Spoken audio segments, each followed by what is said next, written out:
తిరుమల లడ్డూలో గీ కల్తీ జరుగుతుంది. తిరుమల శ్రీవారి లడ్డూ తయారీలో జంతువుల కొవ్వులు వినియోగించారనే తీవ్ర దుమారం రేపుతోంది.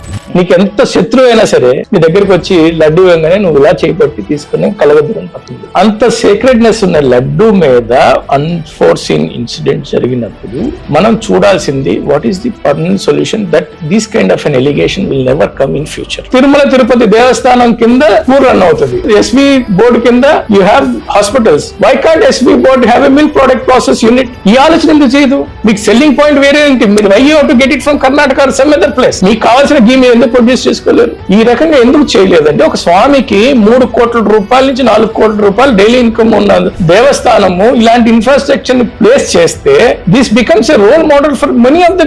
It is possible. దీని ప్రాసెస్ డాక్యుమెంటేషన్ చేస్తే జీవిత కాలంలో మళ్ళీ ఇలాంటి దౌర్భాగ్యపు సంఘటన జరగకుండా మనం వినాల్సిన అవసరం లేకుండా స్వామివారం ముక్తుంది.